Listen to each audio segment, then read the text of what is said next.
Okay, so now as we look at this lesson here, that the sacrifices are out of line and they're tied to meat eating, I'm going to expose that some more. I just thought that the Creator said to Adam, eat the herbs and so on, and eat from these trees, this will be meat for you, it will be food for you. Then Noah says, well, God told him to eat meat, eat animals, which is different from the original Torah instructions, which means it does not gel with the Torah instructions that was given. So, without fear, I have to suggest to you that you should consider, because you see, most of us just believe when it comes to God, believe about the Bible. That's what people do all across the earth, because they've been taught to believe about God. That's why God don't make sense sometimes to some people, but they still just believe, because religion makes you do that. Somebody says a stone is your God and people just believe it. And it don't make any sense to them. Somebody says a mosquito is your God and people just believe. If the mosquito is biting them, they can't stop it. Ouch. And well, what if the mosquito is going to poison you with some deadly disease that there's no cure for, to reach you quick enough and you're going to die? When, as soon as he landed, before he stuck his stuff into you, could have slapped him or fanned him off.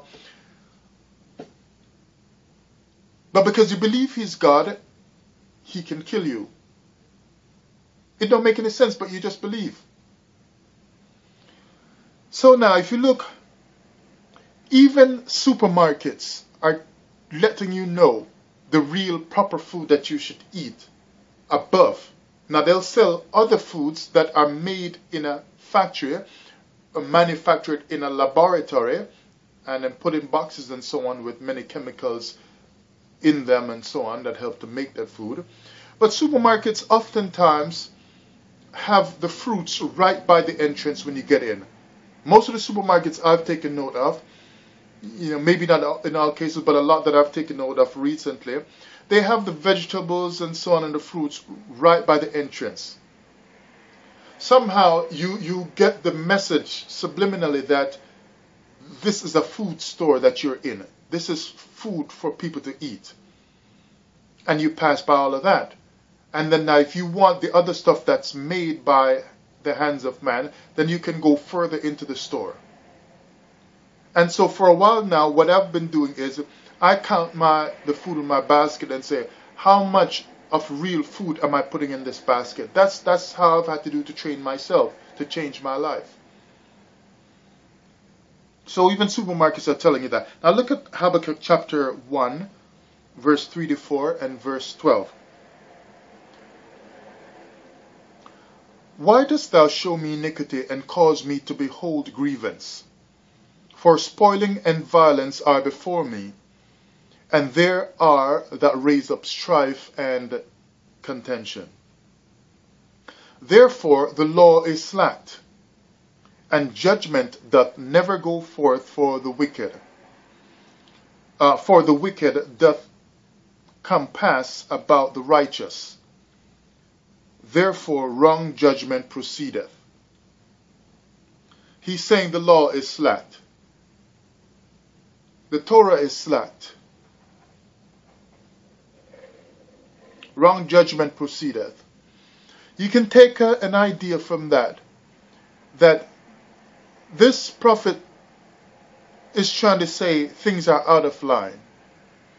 And if I think along the lines of what I'm trying to talk about here, with the sacrifices and meat eating, and then from that meat that you're eating, you're offering some of it up to the Most High, and He smells a sweet smelling savor. If the law is slacked and prophets are rising up one after the other to complain, even some prophets were not trained prophets, might I say, and they're rising up and just prophesying stuff. It's because there was a really big problem in ancient Israel. This guy here is telling you that the law is slacked. Now, if the law is slack where people aren't doing proper judgment with each other, and people will even kill each other in ancient Israel, and these are Israelites, they'll go to war with each other. You think it's a problem for them to be breaking other commandments? and be killing and eating the animals and sacrificing those animals unto the Most High like the heathen do? If the law is slacked, any part of the law can be broken. So how can you say, well, they might have broken the laws in other ways, but they have never been wrong in offering sacrifices to the Most High? They always did it right, and they always did what He asked for, where sacrifices are concerned. How do you know that? If the law is slacked, something is just wrong across the board, because they keep coming up telling you all kinds of wrong things that these people are doing. If the law is slack, they don't have no respect anymore for the law. Even like somewhere in the book of Isaiah, I think Isaiah 30, but I can't remember, where they're coming and talking about the Queen of Heaven, and they're looking at Isaiah like, we don't really care about that. You go and serve the Most High. But even though we're Israel, basically they're saying, we're just going to keep worshiping the Queen of Heaven or the Mother of Heaven, something like that it said. Why? Because the law is slack. So they don't even care. If they don't respect the Most High, there's nothing that they will not do. And I've even heard Israelite camp teachers, since I left the Christian church, talk about every abomination or every transgression that could be done, an Israelite has done it.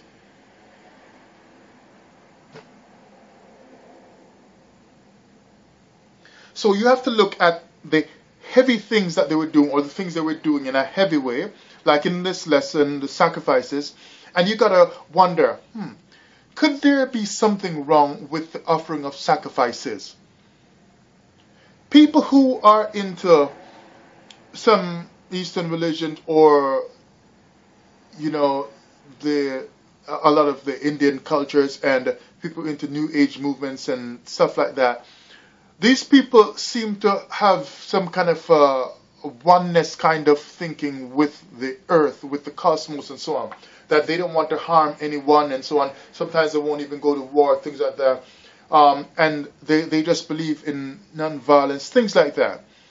So they wouldn't even, in a lot of cases, be going around killing the animals and so on, because they feel that there is a oneness with the creation. They should respect it. And even cutting down trees, they're only going to do the bare minimum just to not harm creation too much.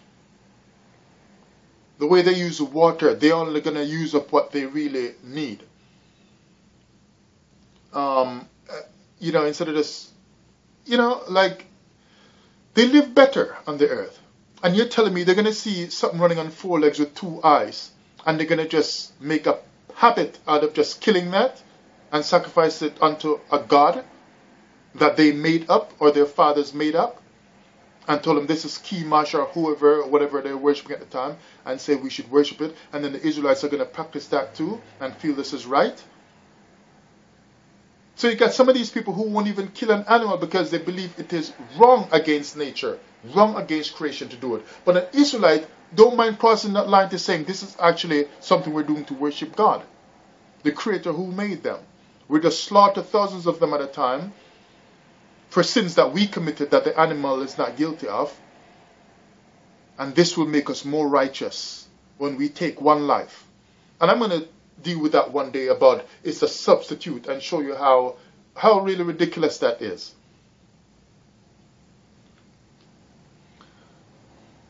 Let me go on here to verse 12 from Habakkuk chapter 1. Art thou not from everlasting, O Lord my God, mine Holy One? We shall not die. O Lord, thou hast ordained them for judgment, and O mighty God, thou hast established them for correction. Look at the word establish. Establish, and I'm talking about the sacrifices are out of line, and line upon line, precept upon precept, that kind of stuff. Establish, and you think of the term like plumb line, that's funny, plumb line, and measuring and so on. It's giving you the idea that something should be set a certain way. It's established, and it should function a certain way. That's why you get Torah or teachings. Why? Because you should know how something should be done, how it should function, how you should participate in it, how you should live, how you should go and structure your life, and so on. Establish. So thou hast established them for correction. Even for the purpose of correcting things, bringing things back in line, there are established things that the Creator said. So you don't go out of line with that. Now, the ancient world was punished heavily, and we said there was a flood of Noah and so on, and other kinds of punishment. But the ancient world was big on eating up the animals and corrupting themselves. And animal use like that and animal worship and so on was a very, very big thing in the ancient world, and Baal worship made use of it and so on, whatever. And you're telling me a part of the reason for the destruction of the earth was not animal eating and animal sacrificing? One of the biggest things on earth that the heathen did, and the Most High wiped it all out, and you wiped them all out, down to the animals, and say, look, I'm just going to start again. And you're telling me that particular thing with the animal sacrificing and animal eating was not a part of it?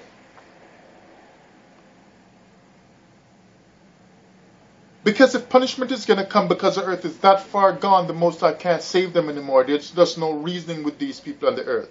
I'm just going to just scrap it all, go into an ark. I'm just going to save a couple of you. And one of the biggest things is it does not factor into the judgment that brought the flood. And then Israel comes and they're doing the same thing as well. And then Noah comes and says, the Most High told me to do the same thing. Anyway, let me continue here. That's just for your thoughts. Let me go on now. Ezra chapter 7 and verse 12.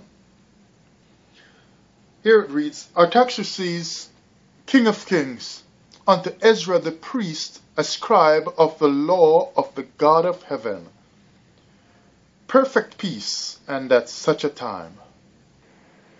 The law of the God of heaven. I'm just scanning through my notes here because this is... I mean, I had to jot these stuff down just like an hour or two ago before I started this video because these thoughts were just coming to me. The law of the God of heaven. This is a scribe of the law of the God of heaven, Ezra. And the law told us at first with Adam in the garden to eat the fruits. But God upgrades his law of the Torah from time to time, even though we just read about the word establish, that certain things are just established. So if the Creator is establishing things, it's established based on his law. And then you're telling me he just from time to time changes it, even though Malachi 3:6 says he does not change?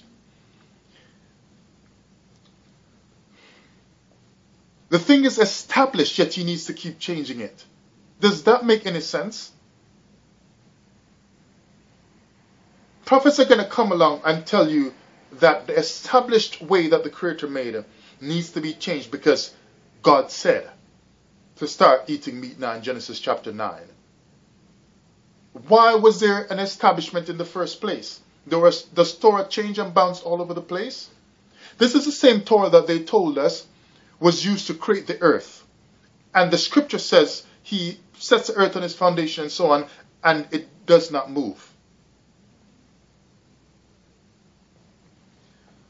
So the only way it cannot move is because it was established to not move, because it is established or founded or grounded in the unmovable, unchanging Torah that cannot be defeated, cannot be taken apart by anyone. You can't change it, you can't undo it. The Torah was used by its wisdom and powerful whatever to create all that we see, our reality.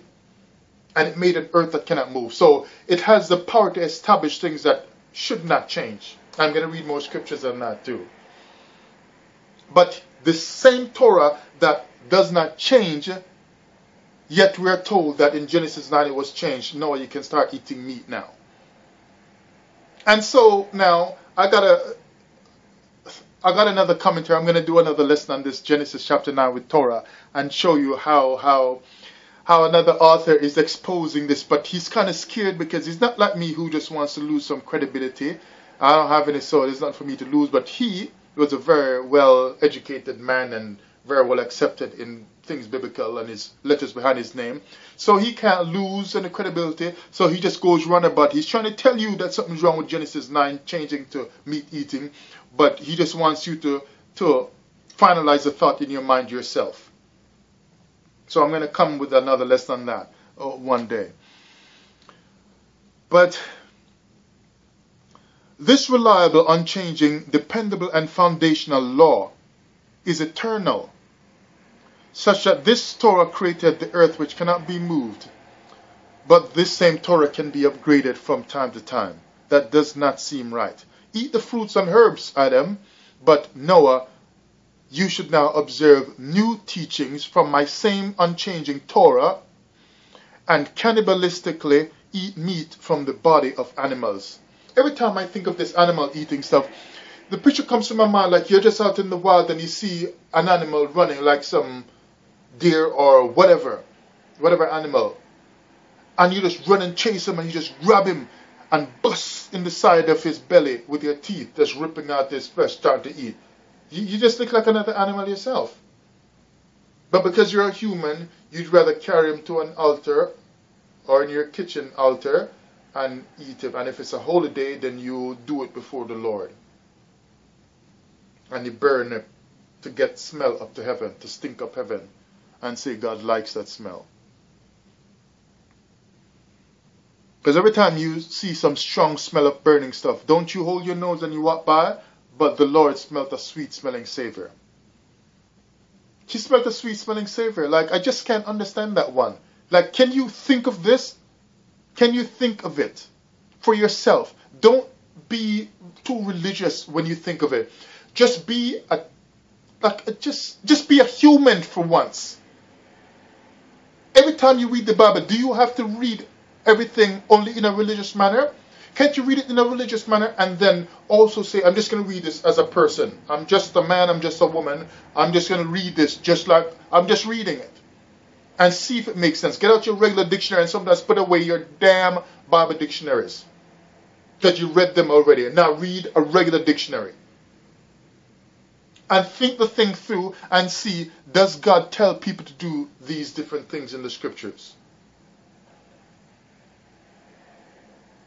Let me come right in your house, in your room, and burn an animal and start smelling up the place. And you'll see, hey, something's burning in the house. It smells bad. Open the window.